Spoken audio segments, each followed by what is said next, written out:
Fantastic. শুধু নাহিদ রানা তো wicket পেয়েছে, ভালো বোলিং করেছে বা দুর্দান্ত গতিতে বল করেছে।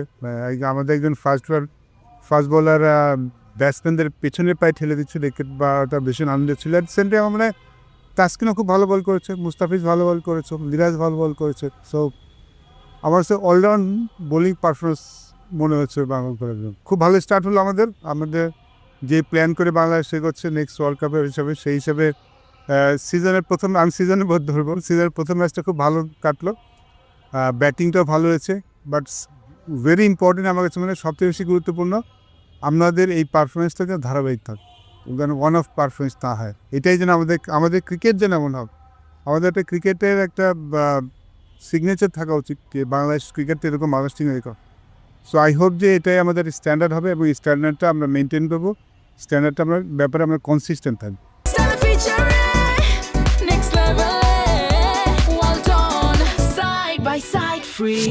আমার মনে হয় যে ইট ওয়াজ না, এতটা প্রতি সমস্যাই ছিল না, এত প্রতি সমস্যা ছিল না। দেখুন, মিরপুর উইকেট নিয়ে তো অনেকে অনেক কিছু বলে, এর আগে মনে ওয়েস্ট ইন্ডিজের সাথে খেলার উইকেট নিয়ে অনেক কিছু বলেছিল, বাট এবার তো কিছু বলার নেই।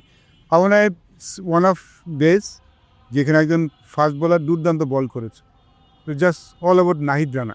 বাকিরাও ভালো বল করেছে, বাট ওর যে স্পেলটা ছিল ইট ওয়াজ এ ফেরি স্পেল। এরকম স্পেল সবসময় কিন্তু দেখা যায় না। এটা আমার কাছে মনে হয় যে ওদের কম রানে আউট হয়ে গেছে, এটা একটা অনেক বড় কারণ। ইটস নট দ্যাট যে পাকিস্তান টিম খারাপ দল, তাদের হয়তো কিছু নতুন খেলোয়াড় আছে, বাট তারাও কিন্তু বেশ ভালো খেলোয়াড়। তো আমার মনে হয় it's not about Pakistan team. I think যে ওই নাহিদ রানাটা স্পেল যেটা আসলে পুরো ম্যাচটার ভাগ্যটা গতিপথটাই বদলে দিয়ে। আমার প্রত্যাশা দলের কাছে একটা, আমরা যেন আমাদের পারফরমেন্সের ধারাবাহিক থাকে। আমাদের নেক্সট বিগেস্ট চ্যালেঞ্জ এটাই। আমরা কিন্তু গত 2-3 বছরে খারাপ যে খেলছি তা না, আমাদের পারফরমেন্সটার গ্রাফটা ওঠানো একটু বেশি করেছে। যার জন্য কিন্তু অনেক সময় আমরা বলি যে আমরা ডিক্লাইন। আমরা কিন্তু ডিক্লাইন না, আমাদের শুধু এই ধারাবাহিকভাবে ভালো খেলাটা খুব দরকার। আমরা প্রথম ম্যাচটা খুব ভালো করেছি, আমরা সব ম্যাচে জিতবো না। পাকিস্তান খুব ভালো দল, আমি আবার বলছি পাকিস্তান খুব ভালো দল, ওরা অবশ্যই ঘুরে দাঁড়াতে চাইবে। বাট আমরাও যে ভালো দল সেটা আমরা জানি, সেটা প্রমাণ করাটা ধারাবাহিকভাবে খুব ইম্পর্টেন্ট। সো আমার গত লাস্ট ম্যাচেতে আমার কাছে আগামীকালকের ম্যাচটা আরও বেশি গুরুত্বপূর্ণ, যেন আমরা এই পারফরমেন্সটা রিপিট করতে পারি। Which will be not the same. Pakistan 117 run all out হবে না, পাকিস্তান তো 250 রান করবে, কিন্তু আমাদের ব্যাটিংটা যেন তেমন হয়। কিন্তু আমরা যদি আগে ব্যাটিং করি, আমাদের দুটোর সামঞ্জস্য যেন ভালো থাকে, আমরা যেন যেটা বললাম যে ধারাবাহিক থাকতে পারে। আমরা এই মাঝখানে তো 3 ম্যাচের মধ্যে আবার বাংলাদেশ টিম অনেক খেলার মধ্যে গিয়েছে, অনেক খেলা খেলেছে, সেখানে হয়তো অন্য কেউ ভালো করেছে বলে তার কি পরে 3 ম্যাচ ব্যাক করেছে। বাট আমার মনে হয় যে একটা লম্বা সিজন শুরু হলো বিশ্বকাপের আগে, আমরা অনেক ম্যাচ খেলবো, তো সবাই মনে হয় কম বেশি সুযোগ পাবে। সো আমরা যখন ভালো খেলি তখন ইটস ভেরি ইম্পর্টেন্ট যে আমাদের গেম প্ল্যানে মানে স্টিক থাকা।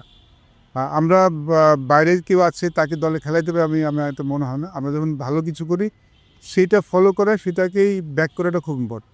It's not about single individuals, it is about টিমটা কী দরকার চাই, টিমটা কোনটা দরকার সেটা বেশি ইম্পর্টেন্ট। ইন্ডিভিজুয়াল এখানে আসলে বড় শুধু তানজিদ তামিম নয়, আমি চাইবো যে সাথে যিনি আছেন তিনিও যেন কনসিস্টেন্ট থাকেন। ওপেনিং পার্টনারশিপটা খুব বেশি ইম্পর্টেন্ট। যে কোনো ভালো দলের জন্য ওপেনারাই কিন্তু আসলে প্ল্যাটফর্মটা সেট করে দেয়, সেক্ষেত্রে ধারাবাহিকতা খুব ইম্পর্টেন্ট। আমাদের এখনও মনে হয় মানে ওপেনিং পেয়ার তো একটা পার্টনারশিপ, কিন্তু ওপেনিং যে পেয়ার থাকেন সেই পেয়ারের পার্টনারশিপটা হওয়াটা কিন্তু খুব ইম্পর্টেন্ট। সো আমি তানজিদ তামিম ভালো করছেন, রিসেন্টলি সব ফর্মেটে ভালো করছেন, তো ইটস ইম্পর্টেন্ট তার সাথে যে পেয়ার আরেকজন থাকেন সেখানে যেন আমাদের পরিবর্তন করতে না হয়। মানে আমরা যাকেই খেলাই তিনি যেন পারফর্ম করেন, সো দ্যাট টিম যেন একটা ওপেনিং পেয়ার, একটা সেটেল ওপেনিং পেয়ার নিয়ে এগোতে পারে, তাহলে সেটা দলের জন্য অনেক ভালো হবে। Definitely he did a fantastic job.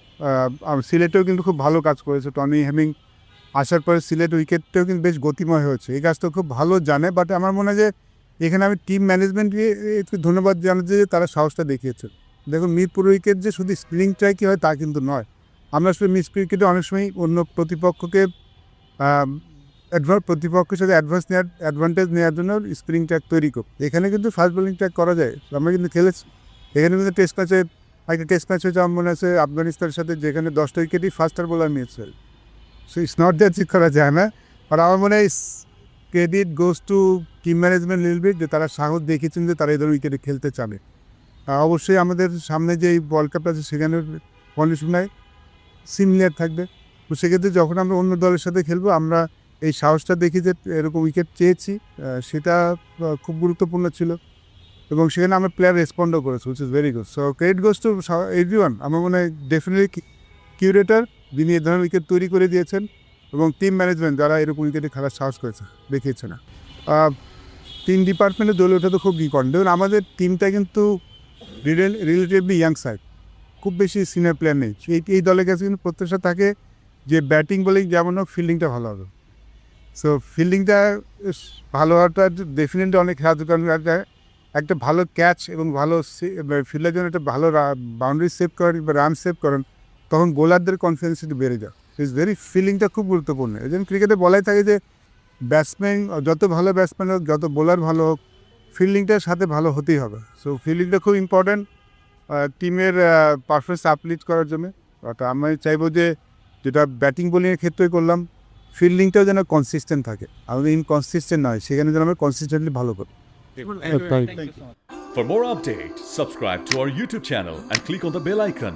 Follow us on Facebook and Instagram.